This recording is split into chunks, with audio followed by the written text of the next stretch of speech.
Hello, everyone. It's Glenn here in the Bay Ridge section of Brooklyn, New York. It's Tuesday, May 13, 2025. How you guys doing? It's going to rain next couple of days here, so I'll be able to do work in the house, work for my business. Pray for me as I move forward in my business, because I always pray for all the people who watch these videos. I pray over all the videos and for all the people that the seed is planted and watered, because only God can give the increase by God's spiritual reality. And the more we go on the journey and seek the Lord every day, the more we find Him every single day, because He promises, "You will look for me and you'll find me when you search for me with all your heart. I will be found by you," says the Lord. What does He mean, the heart? He's talking about the human spirit. So the presence of God has been with me all my life, and any and all difficult situations, you name it, everything. He's been with me, and He's helped me through every single time and time again, day after day, week after week, month after month, year after year, for all of these years. And I praise God for God in my life, Father, Son, and Spirit, particularly the Lord Jesus, who died for me, shed His blood for me on the cross, has forgiven my sins, past, present, and future, given me a right relationship with the Father, rose physically from the dead to give me everlasting life. I mean, who's got it better than me? Who's got it better than you when we have a conscious experiential reality of these things? When God's presence is in living communion with us in experiential reality. You can't beat that. I want to speak a bit again about the woman I love. I mean, my eyes are wide open, of course, to the attitude and spirit she had in those earlier years, and understanding her because of the situations she found herself in with men. A lot of women use defenses that they put up to protect themselves because they have just found men to be distrustful. Many of them distrustful idiots who don't appreciate them, who abuse them, take advantage of them, and anything else that, there's nothing new under the sun. Nothing new under the sun. Now, when I speak about having her back, I am not speaking about her having her back the way she was.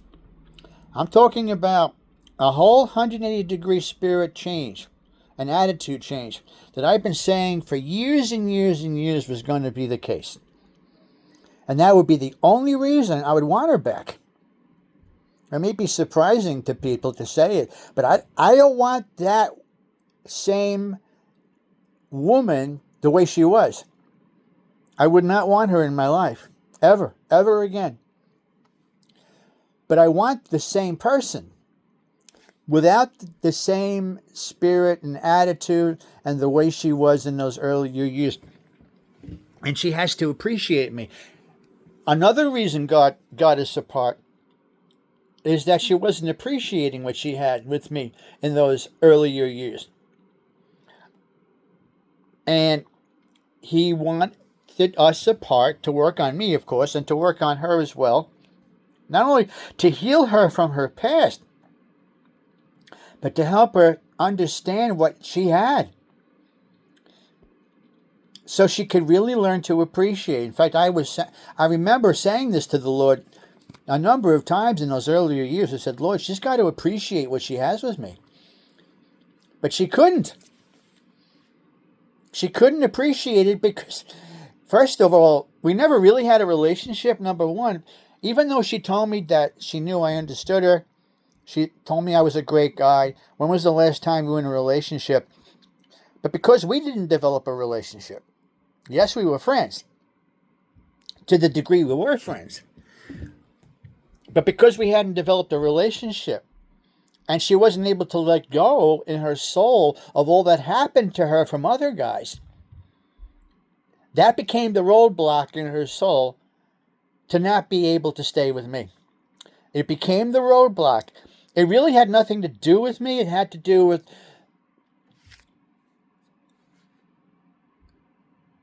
what she experienced with men that did this to her. And a lot of it also had to do with her upbringing, kind of a strict upbringing. I had this myself. It's one of the reasons she said I understood her so well. But this is the frustration that I was dealing with all of these years. Looking to rise above it all to a brand new day that I'm still trusting God for between the two of us. Well, the past will be over and gone. My past, her past. We can finally be together after all of these years. But I knew it was going to take the miracle of God, which I knew He was going to perform, and I'm at rest and peace in that. He wouldn't have shown me, friends, that she's the one. He would not have shown me she's coming back into my life. He wouldn't have brought her past my path 3 days, those 3 days I've been speaking about, those 3 separate years, speaking to 3 separate people. As I'm speaking to them about her, what I believe God had shown me, that she'd be coming into my life one day. She just happens to pass by all 3 times. Friends, God wouldn't have shown me that she's the one. To cut to the chase here, if she was going to be bad for me in the future. We hear about all these divorces and how women take advantage of men who have money with alimony. No. That's not going to happen with me. I wouldn't want her back if that would be the case down the road. You know, this is one of the reasons why I've been saying that whom God joins together, the way I'm describing it, for my life and her life, no divorces, no alimony, no taking advantage of each other, no power struggle. You know, we're going to be there for each other, working it out with each other because of the foundation of love. And without a foundation of love and respect for each other, I wouldn't want her back in my life. Now, I'm sure if you've been following the course of my messages over the years, you've never heard me speak like this. Well, the only reason I'm speaking about it is to show you I had my head screwed on straight, particularly if all that happened to me. Jail time, 84 days in Rikers Island, close to 40 court appearances. I have my head screwed on straight now, friends, because I had to learn the greatest life lessons I ever learned. This is what she did to me. She put me in jail. But it wouldn't have happened if I had listened to her to leave her alone and to listen to the warning signs of God to stop writing the letters. So it wasn't her fault that I was put in jail. It was my fault. But she did it. This was the avenue that she took, the route that she took. And then she lied and said I violated the order of protection, which put me in Rikers Island for 84 days. And people have asked me when I was in jail, they've asked me when I was out of jail, they've asked me over the years, why on God's green earth would you want her back in your life? She didn't care about you? She couldn't have cared less if you lived or died? She put you in jail. That tells you what she thought of you. She had no respect for you. She doesn't want you and want you in her life. So what's going on in your soul and mind? What's wrong with you? Well, this is why I'm speaking in this direction today in this message. You're right. 100% right. I don't want her back. As she was. I want her back the way she will be. Because the way she will be is the way God has shown me she's going to come back as. She's not going to be the way she was all of those years previous. She's coming back different. She's coming back changed. She's coming back ready to be for me what she wasn't able to be for me. And she's going to have a respect for me. And she's going to care that I live. And she's going to realize what she had. And she's going to realize what she did. by putting me in jail. And she's going to realize what she did was wrong. And she's going to realize that lying about me violating an order of protection was wrong. And yet, it's all still going to work out for the both of us when she comes back in reconciliation. Why? Because the God of reconciliation, the God of new beginnings, the God of second chances is in both of our lives to make it happen. All that I've spoken about, how my why was taken away from me, when the Lord took us apart, how I didn't have a desire to better me in my business as much as I did when I had dreams and goals and desires to be with her. Friends, she couldn't have cared less about that the way she was in those earlier years, which is why she did what she did. She didn't care that I had dreams for the both of us. It didn't mean anything to her. She wanted me out of her life permanently. So again, the question would arise, well, then why would you want her back to this very tick of the clock? Because I know what God has shown me. That's why. There's the vision within me that he placed there, that he knew ahead of time was going to be 180-degree opposite to everything she was toward me throughout the years we knew each other. And he wouldn't have shown me that she's the one for my future if it wasn't going to work out eventually. At some point, that something in her life will change so drastically in her own soul, in her own thinking, that she would come looking for me to reconcile, even after all that happened. Out of her own free choice and own free will, as God works in her. The desire. And she's not going to come against her will. It isn't like God's going to work in her against her will. Somehow, his working in our spirits and our free will work together. It says it is God who is at work in us both to will and to do his pleasure. That somehow our free will aligns itself with the plan of God in our spirit. And that's what's going to happen with her. I know you've heard me say, all those seeds that were planted in her in regards to me, what she knew about me was still going to be there. The feeling she had for me, that she admitted she had for me in 2010, the last time we met, certainly were stuffed down in 2013 when I was put in Rikers Island. She could have chosen not to do it. She could have called me one more time and said, Glenn, I'm giving you another opportunity. You've got to stop writing the letters or else I will put you in jail. But she didn't do that. I had to learn that's how she was. This is how she took care of herself. And that's not the woman that God wanted me to be with, the way she was. It never would have worked out, even if I had done everything right from the day we met. If I'd done everything right, it still wouldn't have worked out because she wouldn't have been ready. Her attitude needed adjustment. Her attitude needed changing. But only God can do the adjusting.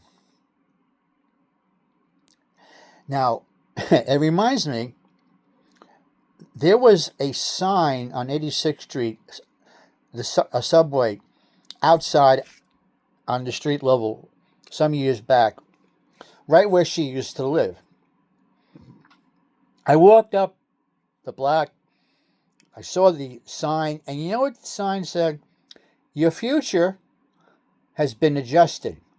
And God the Holy Spirit, because I was thinking about her, as we say, it stuck out in my soul and spirit, and it was God's way of saying, Glenn, your future in regards to her has been adjusted. I'm doing the adjusting. And I had joy, I had peace. I knew God was in the entire scenario and the show of those earlier years in regards to her. I mean, that sign, friends, I saw, 2008 or 9? That was about 4 years before I was ever put in jail. But see, God who sees the end from the beginning And all the duration between the time when he first declares something's going to happen to the end result, he sees the entire scenario, he knows the entire show, and still works it out for the purposes of his will. He works all things according to the counsel. He works all things out. He works all things out. All things, all things, all things, all things, all things. He works all things out according to the counsel and purpose of his will. But his will and our will works together. His will and our free will works together. His will and her free will works together.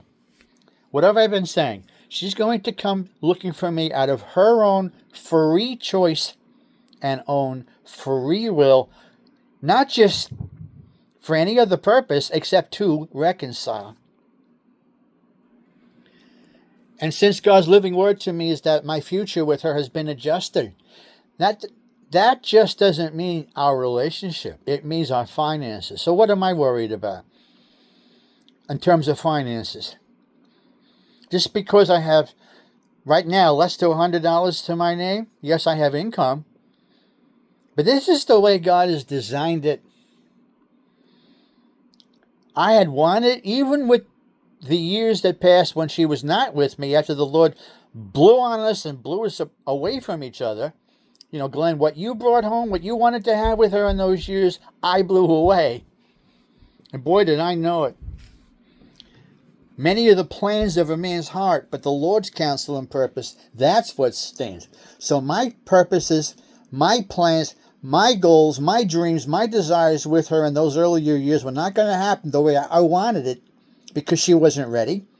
She couldn't appreciate what she had with me because she had already been too hurt and wounded and was made disgusted by men because of the way they treated her. And she just couldn't be free enough to stay with me in those earlier years.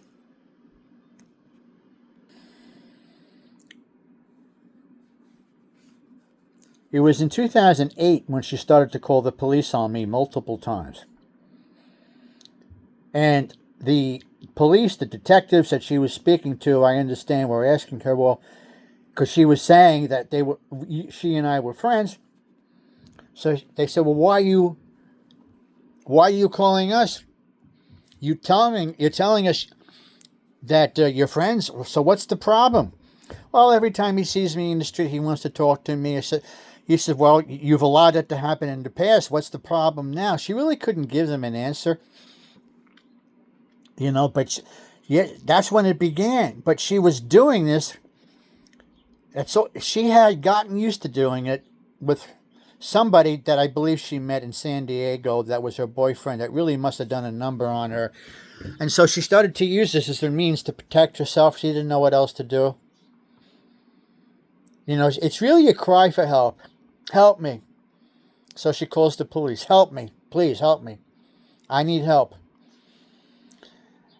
Hurting women are going to cry for help, and many times they're going to ask the police to help them. I knew she was hurt. She knew that I knew she was hurt by other men. She knew I wanted to be different and to help her through it, to try to, help her, be her friend, to be a healing influence. Even she said to me once, Glenn, you can't heal me. Stop trying to be my psychiatrist and psychologist. That wasn't what I was trying to do. But I was saying, hey, look, you told me that I understood you. Try to put that center stage in your thinking. It didn't work, friends, to keep her around. It didn't work to change her. She couldn't find it in herself to change. Because if the branch cannot bear fruit of itself and change, unless it abides in the vine. We can't change ourselves, friend. Neither can you, unless you abide in me. Whoever abides in me and I in him bears much fruit, for apart from me you can do nothing. That's the only way she could ever be healed from her past and be changed in her attitude towards me. She's not coming back into my life the same person the way she was. She's going to come back different. And that's what I've been looking at. Still willing, still wanting her, still loving her for a distance. I didn't love the way she was. Don't get me wrong here. I didn't love the attitude and spirit she was showing me. But I loved her. I didn't love the way she was treating me, but I loved her. So people say, well, how can anybody do that? Because you have to look past. You have to look past it all to the person that you fall in love with. Because you realize people get that way for all types of reasons, friends. I've heard Joel Osteen throughout the years speak about how God can take people who were totally against you and cause them to be totally for you. That's exactly what's going to happen. Now, she wouldn't have been against me to the degree she was. She was against the idea of us being boyfriend, girlfriend in those earlier years. Yeah. She knew what I wanted. But to the degree I caused the problem, none of it would have happened. Again, if I listened to her request to leave her alone. And when it wasn't happening that way, then God the Holy Spirit was starting to warn me, hey, you better stop here. You better slow down with the letters. And the warning signs from God were getting brighter and brighter and brighter to the point I got arrested. I didn't listen to God, who had his best interest for me. And he knew I was in a situation that I just didn't know how to handle. Even though he gave me the warning signs, he knew I didn't know how to handle it anymore. And I had to be put in Rikers Island to go through the process of hurt. Just to learn what I needed to learn, life lessons that I never ever thought growing up I would ever have to go through to learn. I mean, speaking to police, speaking to detectives at my home, going down to the precinct, then going down to the Brooklyn Detention Center, then being put in Rikers Island, and then having to deal with the Rikers Island psychiatric department and asking me all types of questions and going through a battery of psychiatric tests there. And then after 84 days, my friend was kind enough to bail me out because I couldn't get out on my own accord financially. And then having to go through close to 40 court appearances. It was a big mess, back and forth, back and forth, back and forth. And all I could think about were the court appearances that I would have to go through. I'd go to a court appearance. We're still doing discovery on this, the prosecutions would say.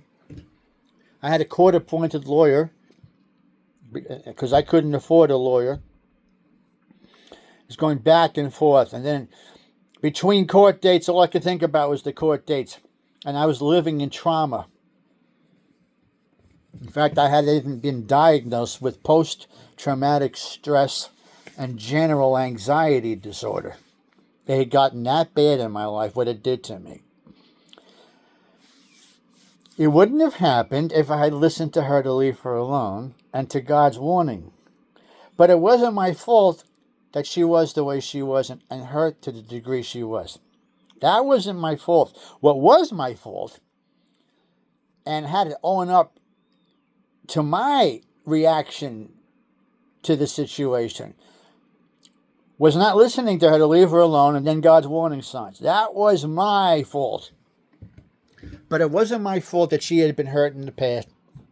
It wasn't my fault she couldn't see me and appreciate me because of what other men had done to her. That wasn't my fault.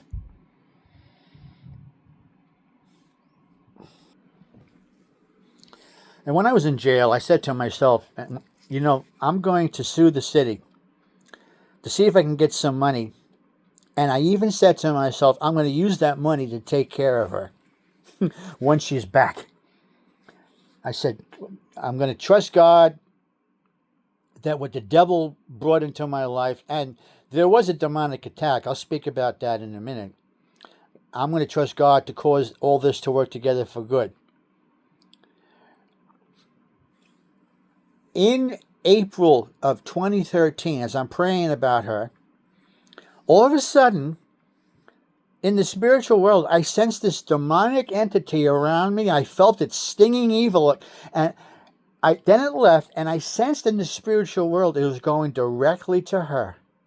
And I said, uh-oh, something's up here. And what was that all about? God had lifted the hedge of protection. God lifted the hedge of protection and allowed this demonic attack that caused her to do what she did. First called the police on me in April. I spent a couple of days down at the Brooklyn Detention Center, and then was released a couple of days later with an order of protection. And then in July of that year, she lied and says I violated the order of protection. That put me in Rikers Island for 84 days. So I said to myself, well, what the devil meant evil against me, I'm going to ask God to work it together for good. So what I did, after I got out, and after the court situation was over, why was it over? Because I admitted to a crime I didn't do in terms of the second arrest that I had. When she said I violated the order of protection, I didn't do that. I have evidence that proves I didn't do it. But I wasn't going to go through a trial. I didn't trust the court system. So I admitted to the crime of violating the order of protection, which is the only way I could go through a court-appointed program. In accepting a lesser sentence, I accepted a plea bargain. And I went through the court-appointed program to the satisfaction of the court, with the understanding that as the two docket numbers against me were dismissed in 2015, in February, which they were, that another 2-year order of protection would be levied against me to stay away from her. And then if I did everything the court was asking after those 2 years, there'd be no more order of protection. And the cases would be not only the cases were already conditionally dismissed. There would be no criminal record in my life, because I had not ever been indicted and I had not appeared before a grand jury. But I accepted a plea bargain. I felt stuck. I didn't know what to do, and I didn't want to take a chance in losing the case. And I had a court-appointed lawyer who, after case after case court date after court date after court date, the prosecution would say, "We still have nothing, Your Honor. We have nothing, Your Honor. We have nothing, Your Honor." All my court-appointed lawyer had to do was open her mouth and say, "Well, Your Honor, this being the case, we're going to move for a motion to dismiss the case," and it would have happened, but she wouldn't open her mouth. So that's what I had to endure. That's how bad it got. Did I feel fear? Of course I felt fear. Of course I felt fear.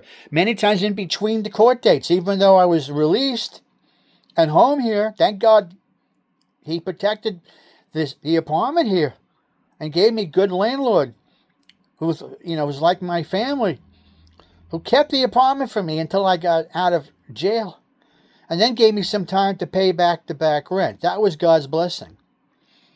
This is one of the reasons God put me here, in this place I live. I'm speaking about 2013, April 2013 to February 2015. And then The cases were both conditionally dismissed with a 2-year order of protection that if I would leave her alone for the 2 years, there'd be no more order of protection and I'd have no criminal record. I did everything right, the way the courts were asking. The case, the order of protection expired February 2017, and I had no criminal record. Now, this is not something to pat myself on the back with. This is something I give God all the glory and credit for, who delivered me in spite of not listening to his warnings to leave her alone, or else I was going to make it really bad, make it worse, and of course, not listening to her to leave her alone. I did it to myself. No, it's not my fault she was hurt by other men. But my reaction to the situation was my fault. And here I was since then, concerned about my business and making money. Nope, not anymore. I had wanted to save money during those years so that when she was back, I would have a nest egg. It just didn't happen. But now getting to the lawsuit after the 2015, I went to federal court and I filled out all the paperwork. I got a court-appointed lawyer. To make a long story short, it didn't work out the way I wanted. The reason was I didn't submit everything originally that I should have, and the then judge moved ahead with a lawsuit I had against Rikers Island. I won that. I got some money from that for an unconditional strip search that happened to me then. But I explained to the judge that the initial, they have a department, I remember, in the federal court that was giving me advice what to submit and what not to submit initially. And I did it that way, and I tried to explain it to the judge. He wouldn't listen. So he wouldn't accept the case that I wanted to sue the city for a second arrest that was wrongful. Well, I went through the federal system. I won the case against Rikers Island, an unconditional strip search, and I got some money from that. Not much, but I got something, which is better than nothing. So then I went to the appeals court in New York, and I appealed the case for the way I went the full route, had a court-appointed lawyer, was writing letters. I was getting very good at writing letters to the judge, explaining my case, appealing my case, and they denied me. You know what I did from there? I went to the Supreme Court in Washington, D.C. I wasn't going to give up until I used every legal avenue that I knew to try to sue the city of New York from being wrongfully arrested the second time. Do you know what had happened? I submitted a certain amount of evidence too late, and it became then too late. I thought I had submitted everything in the Supreme Court, boxes of information, but everything else that needed to be submitted was not properly done. And so I lost out on suing the city through the federal court, the appeals court, and the Supreme Court in the United States. And here I was trusting God that God didn't show me he was going to use that route. But I was trusting God that I'm going to go through these doors and trusting you to give me financial restitution. I was thinking in terms of, millions of dollars. Millions of dollars. So, what did I find? Door number 1 shut. The federal court. Door number 2, the appeals court, shut. Door number 3, the Supreme Court, shut. I said, look at this. What does the Lord say? I shut doors no man can open. I learned this was not the route that God wanted me to use. You know, friends, when I look at how bad it really got, you know what that shows me? Just how good it's going to be when she's back. It's going to be polar opposite to how bad it was. It's going to be that good when she's back. As God causes all things to work together for good. This is how good it's going to be.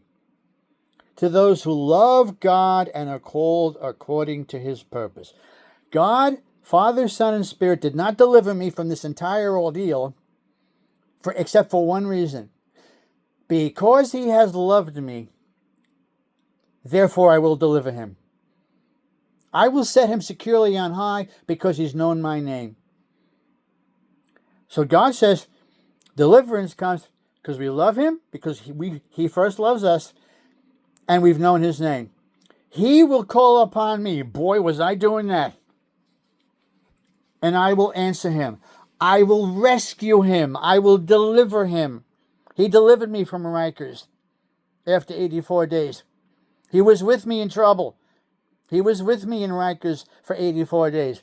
He was with me and delivered me from 40 court appearances. And then he says, I will rescue him and I'll honor him. And with long life I'll satisfy him and let him see my salvation. Now, I've seen the deliverance of the Lord. I'm able to tell you about it, making videos in this apartment the Lord preserved for me. But I'm still waiting for the honoring and the long life of salvation in her back as the Lord saves our relationship. The beginning of this year, January 19, a day before Trump's inauguration, I was doing dishes in the sink here, and the Spirit of God impressed this upon me. I'm about to exalt you.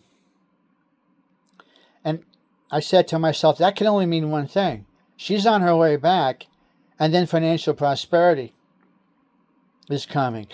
And I believe the main reason that God did not want me to make enough money in my business, and he kept me from doing it until she came back, and didn't allow me to sue the city, as I tried to get it done through 3 court systems, so that she would appreciate me from me without money. That the Lord wanted it so that she would love and appreciate me from me and not what I could financially give her. And when she comes back, and when the Lord sees that she means it, that she wants to stay with me for me, and she realizes I don't have any money to take care of her, then she's going to say, the Lord bless me financially. That's what I believe is going to happen. After he restores us, then he's going to pour out his love and favor and blessings on us. But he wants her to see my condition. What life has meant me not to have when she comes back. Life with a capital L held and stayed his financial blessing on my life until the season he chose. He wanted her to see how much I would mean to her for her own life, and that she'd want me for me, just like I've always wanted her for her. It works both ways. And whom God joins together in this way, nobody and nothing will separate. Then God's going to pour out his blessing on us. We're both going to be made wealthy and enriched in everything and in every way, so we can be generous to each other on every occasion. Me, financially, being blessed by God so I can take care of her. In our relationship, we can be generous to each other, made wealthy and equipped. Equipped is another good word. She'll be equipped to be able to be with me. She'll have the fruit there ready to be with me. She'll want to be with me this time. She who was totally against me and 180-degree opposite is now going to be totally for me. Her sister was totally against me too. I remember saying hello to her sister in 2008 after the woman I left had started to call the police on me. And her sister said to me, "Did you hear from the cops?" I said, "What?" She said, "Did you hear from the cops?" I said, "Yeah, what was that all about? I didn't really know what was going on and why all these things were happening the way they were." And her sister said to me, "Well, you shouldn't be talking to me and my sister." Her sister used to see me at the gym I used to work out at. Her sister used to talk to me, even smile at me with that, I like this guy smile. And now all of a sudden, everybody was turning against me. But that was 2008. And whatever happened in 2013, into 2015 is over. This is 10 years, friends, since the two docket numbers were dismissed. And it's been 8 years since the order of protection finally expired February 2017. It's been 8 years. I've been free and clear by the delivering hand of God. But this is an unfinished story. God has unfinished business that He's going to finish in my life and hers as He cuts short His work and His righteousness in and through the both of us for a relationship. Because what I've been saying for years, since 2007 till now, is that when she's back, the Lord's going to get all the glory and He is going to be exalted in my life. And people who have known me and have known the situation all these years are going to see it happen. And this is why God wants to get the glory so that He can prove Himself strong in this situation, that nothing is impossible for God. And I've made these messages all these years to keep my soul encouraged because of everything the way it was and this great love I've had in my spirit and soul for her and all that we experienced between each other and all that I had to go through. I had made a determination to keep on encouraging myself, which is what I've had to do until the time arrives in the season of being appointed when she finally comes back out of her own free choice and own free will to reconcile. As I've been saying, it's going to happen all these years. In 2009, I was going to water the my landlady's backyard here. So there's a hose that I was unraveling. And as I'm thinking about her, the Spirit of God impressed this upon me. She's coming back. That's all He impressed upon. She's coming back. I knew it was God. Only I would know. And I had joy about it.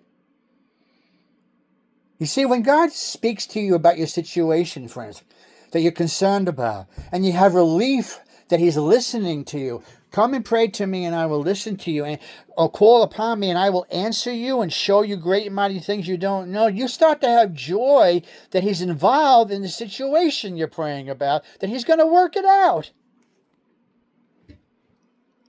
But He showed me this a year before we met, the last time we ever spoke. I made a video message yesterday down by the shore, by Shore Road there on the bench we last spoke together, sitting on Thursday, August 19, 2010, for 3.5 hours. That was the last time we ever spoke. 3 years before I was arrested and put in Rikers Island. The only reason she was going to meet with me is because she wanted a sense of peace that I'd leave her alone. She wanted to air out her soul, all she was thinking, and I was going to do the same. We were both frustrated over each other. And what she said to me was, "Glenn, it's just not you. It's all guys. I want to be alone with Jesus." Which meant that she was hurt enough that she needed to be alone with the Lord. And what was frustrating me is I knew she had feelings for me, and I told her that. I said, you've got feelings for me. And she admitted she did, but she just couldn't get herself to be with me. It wasn't in her.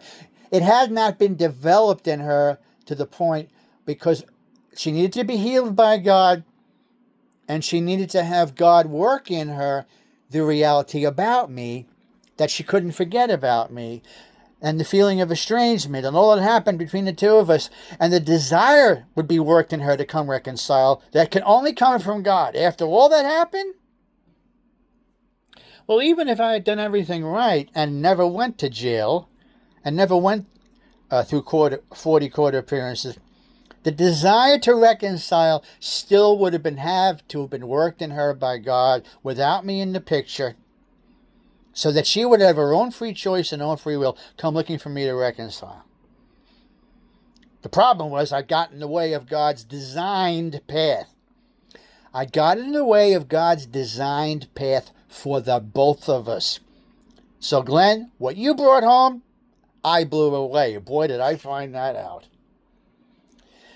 But now, in this new season, the God of new beginnings, the God of second chances, the God of reconciliation, the God who goes before to adjust the situation, as I've been saying for years, is now going to blow on us the way he wants to make it happen. For the plans he has for the both of us. Not the plans I thought God had for the both of us, but the plans he genuinely has for the both of us in reconciliation.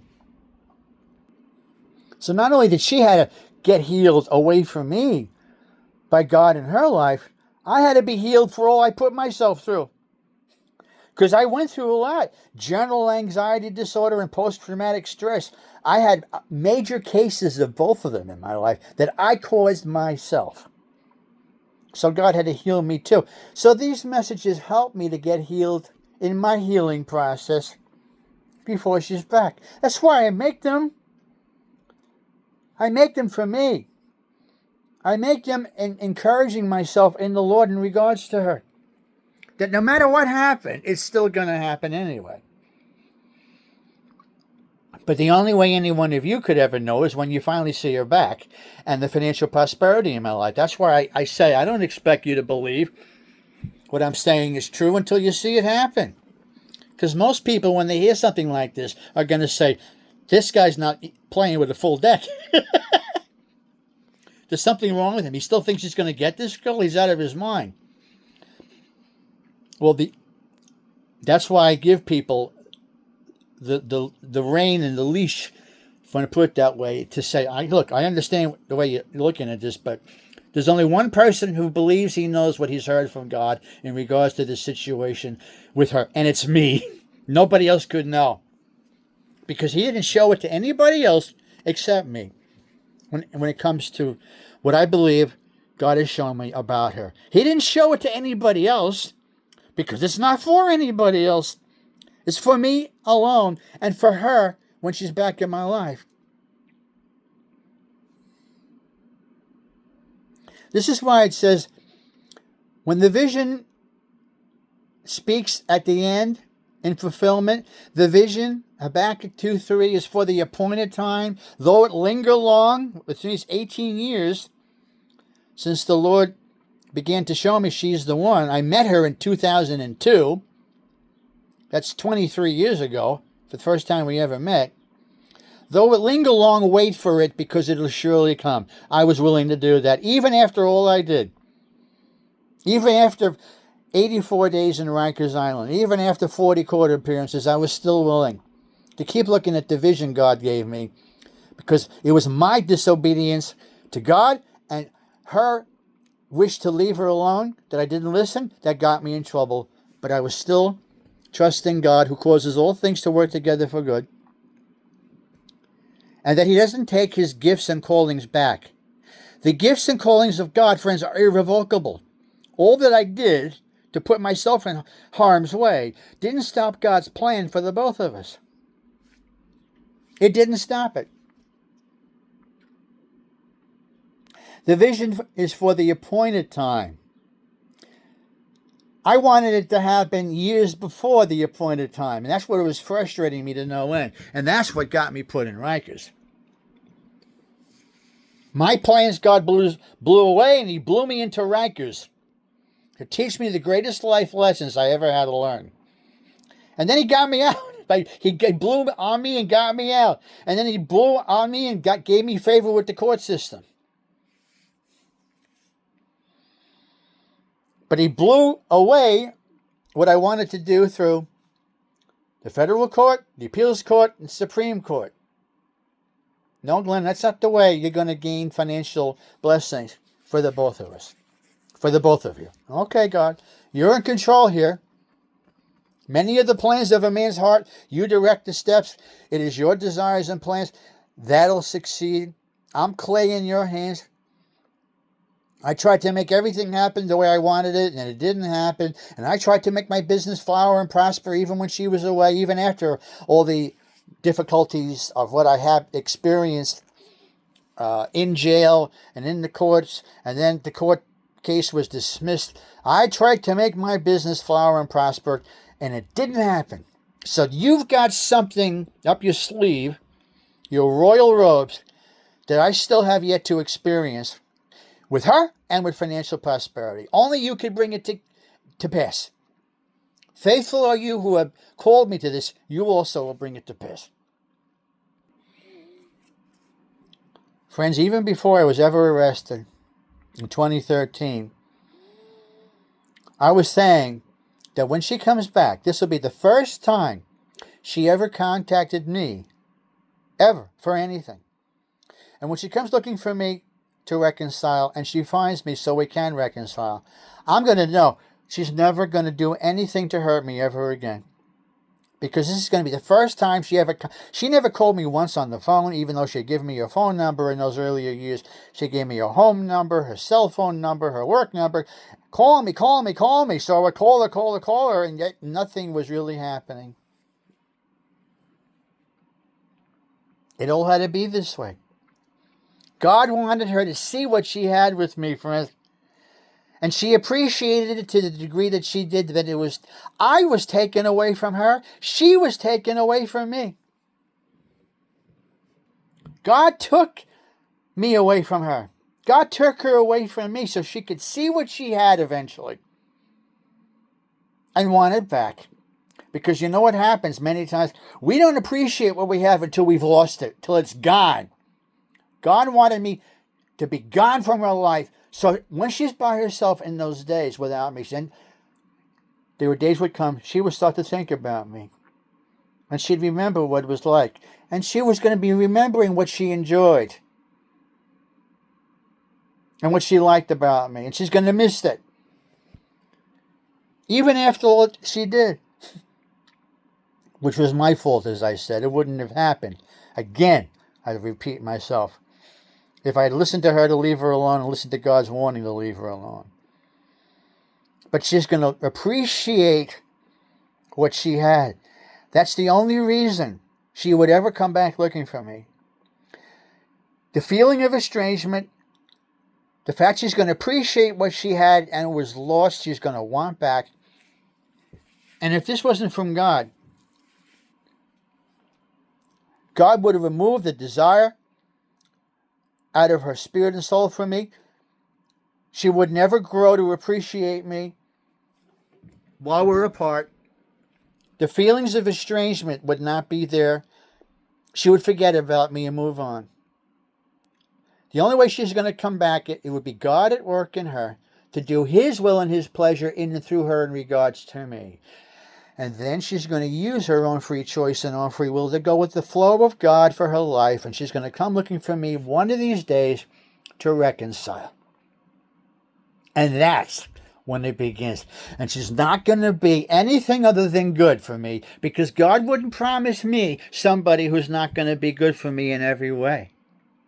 In every way. And I've always known she could be and would be at some point good for me in every way. And I've told her that in letters. I told her face to face that one day she was going to come to see it for herself.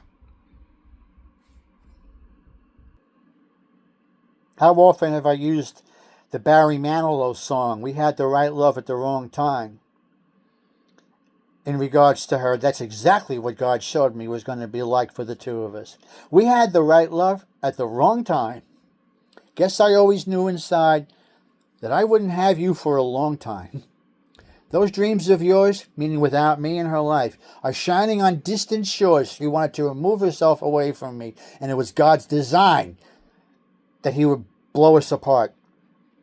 And if they're calling you away, I have no right to make you stay. Oh, I tried, but it didn't work.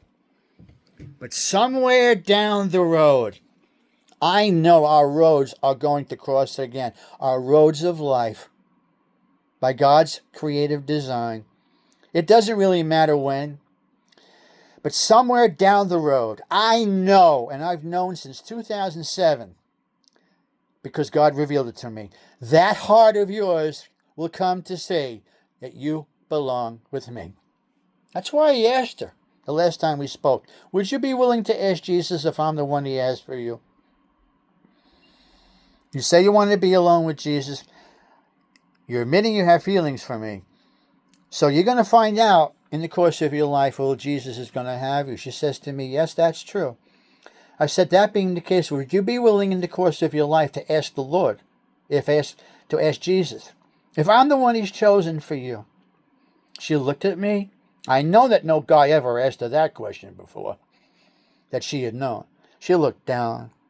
She's thinking about it. She's pondering what I just asked her. She looked to the right. Then she looked back at me and she said, yes. I know that somewhere down the road, our roads are going to cross again. It doesn't really matter when, because God's in control of this. Many of the plans of a man's heart, the Lord directs our steps. But somewhere down the road, I know that heart of yours is going to come to see in the plans and purposes God has for you, my sunshine girl, my baby doll, that you belong with me.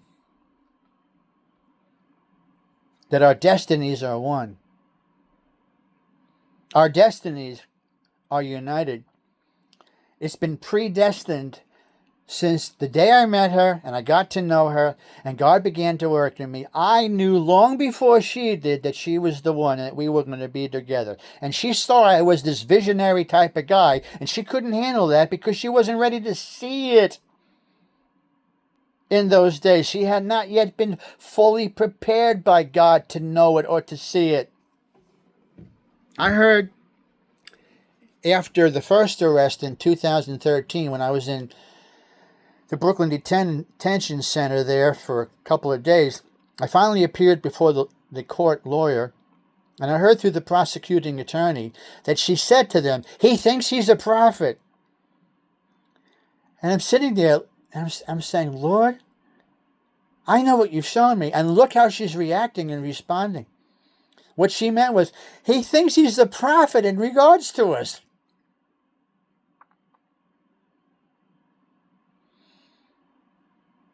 I remember there was somebody that had, I don't know whether it was a boyfriend or a cousin, somebody whose name was Gus, that I had confronted.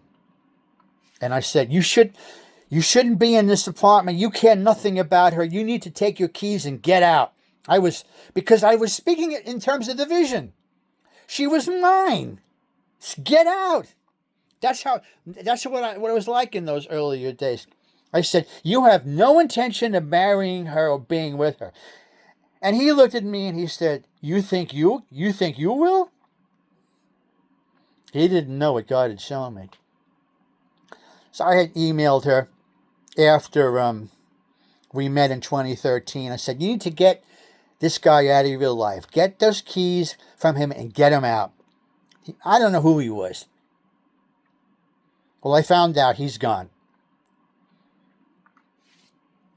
When I emailed her that, somebody I knew from the gym said to me, a couple of days later, we're talking about him and his girlfriend. You know what he said to me? I took the keys back from her and I got her out of my life. I had never heard anybody say that to me, and I just had emailed her and told her that about this other guy. God's in control, friends. He confirms what's going on in our circumstances. There was another time in those earlier years, I was sitting here in the house, and I was going to take a walk, and the Spirit of God impressed upon me, you're not going to like what you're going to see. Prepare yourself. I said, what does this mean? I believed it had something to do with her.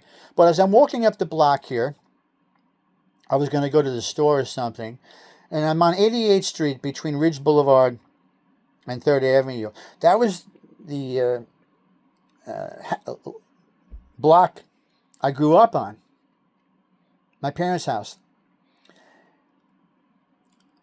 As I look across the street, I see her walking down the block with this guy. And I said, Lord, you're right. But it was like, don't worry about it. I got this all under control. I got it all under control. That's why he was warning me. He wanted me to realize he knows about it. He's going to take care of it. But I wasn't going to like the fact that she's with other men. In fact, she said to me, when she was willing to speak with me in 2008, for those 3 days we met, I've been speaking about this. The Lord opened up a door for us to speak. New Year's Eve, 2007, and January 1 and 2 in 2008. And as she's saying to me all these great things, I'm sorry the way I'm treating you. As you know, the way I treated you, my parents have a ball and chain on me. They're watching me like a hawk. I knew it was because of the guys that had done her dirt. When was the last time you were in a relationship? She said to me, when you see me with other guys, why do you get the way you get? She says, there's nothing. I knew what she meant. I said, you know what I said to her then? I said, it's because I want you for myself. Those seeds were planted, friends. They're going to bear fruit in time. Those were the earlier days of me being enlightened about her, as the book of Hebrews says. Remember the days when you were formerly enlightened.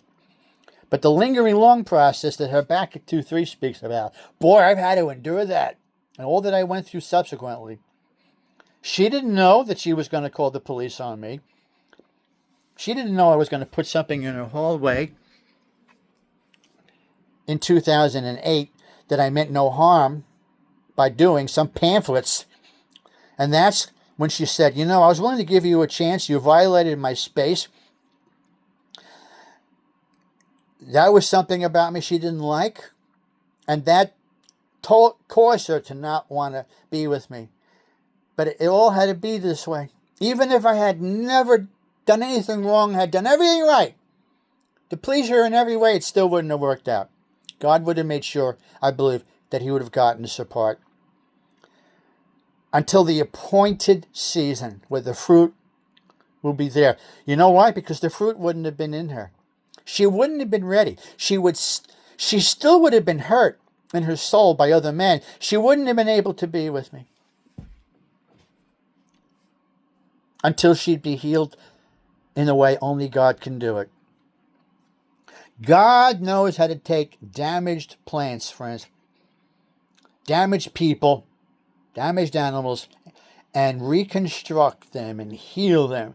Because he is the great physician. Jesus is the great physician. And I've been praying for her all of these years. That's the best thing I ever could have done, because it works. The best way for me to protect her, if I wanted to protect her, and she knew I wanted to be her protector, is to protect her in prayer. And that's what I've been doing all these years. And I know it works. I know it works. Jesus said, and how often do I say this? Men ought always to pray and never give up. That's what I've been doing day after day, week after week, month after month, year after year. I was praying before I ever had any problems with her. I was praying for her when I was in Rikers Island. I was praying for her during the court appearances. When I was there during the days I was at court. I was praying for her after everything had happened. After the order of protection was gone. And she didn't levy another one anymore against me. I've been praying for her since 2017, when I was free from the order of protection, free and clear from the court system forever, until now, not giving up. We will reap in due season if we do not quit and give up. And I've never quit. Never quit. I took every shot that she threw at me, and I said I was never going to quit. And she gave me her best shots. It didn't stop. She could have given me more. I mean, she could have said I violated the order of protection a third time, and that might have got me in more serious trouble, where I might have been locked up in prison for 7 years. But if she had done that, I might have had to go through a court-appointed program. Again, I might have had to go through a plea bargain, but we never got to that point. The point is, God only allowed it to get so far, and God allowed it to get only so bad. God only allowed it to get so bad. And because of the love I had for her, knowing the type of woman she is, that I could see through all of it. I saw through all of it to the type of woman she really is. I could see in her what she couldn't even see about herself. That I knew that she would be good for me in the right season, for the right moment, and the right timing of God. And I was willing to wait until the season would come, when God would bring it to me. I wouldn't have to go after her anymore. She's going to come to me. This is why God brought her to me those 3 times, those 3 years, those 3 days, in front of those 3 people, that while I'm speaking to them about her, what I believe God had shown me about her, that she's going to be coming into my life one day, she just happened to come down to block all 3 times, all 3 years, all 3 days, in front of all those 3 people. This was God's designed steps, her steps being directed, friends. God brought her to me, and to this day, she doesn't even know it happened. God directed her steps to me the exact moment, all 3 days, all 3 years, in front of these 3 people, when I'm saying out of my mouth, I believe there's a certain woman God has shown me is going to be coming into my life one day. She comes down the block right at that moment. As I'm saying it, those 3 days, those 3 years, to these 3 people. And if you were to ask those 3 people if that was what happened, they would tell you yes. They were a witness. God wanted those 3 people to see it. He chose those 3 people to see it, because He wants all 3 to see her back. And they're going to remember they were around when they saw this, when she came down the block as I'm speaking about her, what I believe God has shown me. And then they're going to see her back with me, and they're going to remember what I said to them back then. And I believe God will use it for salvation for all 3 of them. Why would He want them to see these 3 people unless He had plans for them for their salvation when she's back? That's what I'm thinking. I couldn't possibly imagine any other way. Because nothing happens by chance or accident, friends. When we're in the plan and purpose of God, all things are by design.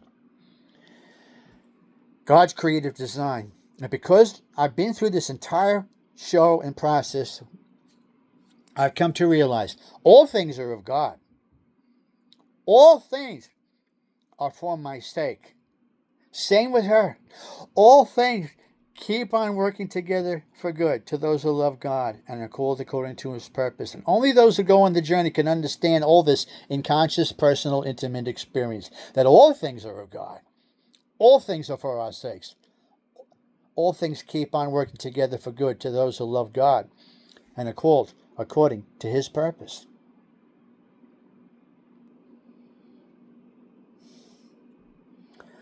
So no, I don't want her back the way she was. I will have her back totally changed. And this is the woman I've always known was going to be coming into my life at some point down the road. And she's going to be the best. She's going to be as good to me when she's back as it got as bad as she treated me all the years previously. This is how good it's going to be. To the degree it got that bad is to the degree she's going to treat me so good. And of course, I'm going to treat her well too. God's going to pour out His blessings and favor upon us in this brand new season that we're about to enter into. And then my low places of life will finally be lifted up out of the way, moved out of the way. I'll no longer be living in low places, valley places, as my name Glenn means, and I'm going to be living in high places, as he says, I will set him securely on high. He will call upon me. I will be with him in trouble. I'll rescue him and honor him. And with long life, I'll satisfy him, setting him securely on high. With her back in my life and having a great relationship together that I've always told her we could have.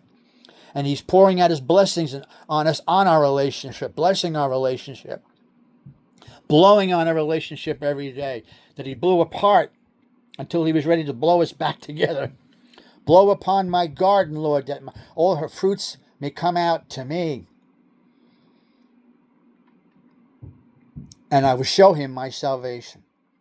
Yes, he's about to exalt me, just as he promised me. And many will see and revere, and they're going to put their trust in the Lord.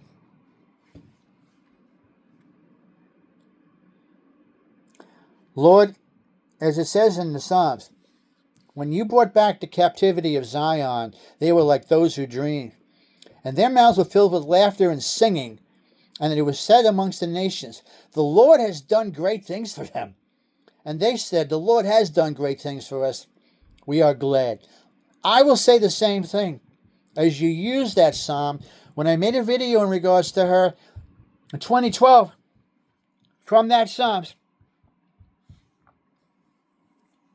and what was it, Psalms 126 in experience? That's what's going to be in my life. Psalms 126 in experience.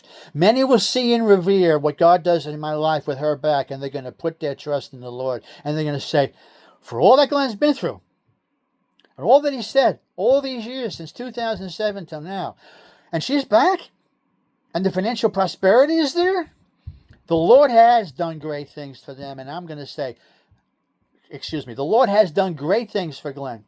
And I'm going to say, the Lord has done great things for me. I am now happy the way God has designed it to be for my life. Now, Lord, this is the path I've been on in my life. Every one of us who are connected to you, who live in you and you live in them, all have a tailor-made individualistic pathway for our lives. But it's the same Lord that works in all for the purposes as the true body of Christ. Be glorified, Lord, just as I've been saying for years in my life, in regards to her, with her back, arm in arm, eye to eye, reconciled, in a brand new beginning, in the seasons of new beginnings, the God of new beginnings, the God of second chances, the God of restoration. You are in both of our lives to make it happen, Lord, to bring us together. And when you bring us together, the fruit of being together will remain, just as I've been saying since 2008, when I made that video message, Lord, about the fruit will remain, the vine and the branches in regards to her, that when she's back, the fruit of having her back will remain. Just as you said, that whatever we ask the Father in your name in that season, that you will do for us, that you, Father, may be glorified in the Son in both of our lives. And if we ask anything in your name in that season she's back, you're going to do it. And I praise you and I worship you and I thank you, Lord, even now ahead of time. Sing, O barren, and to the wombs that never bore, because the barren fields will be brought into a fruitful plain and a fruitful field in the promised land. What's barren and dead to God, he brings to life, friend. As you rose Lazarus from the dead, he's raising our relationship from the dead, literally, in the name of Jesus. And many will see it and revere, and they're going to put their trust in the Lord. I love you guys. God bless you. And I'll see you next time. Trust God for your life and watch him unfold his process as you learn of Jesus today. And I'll see you guys next time. Take care.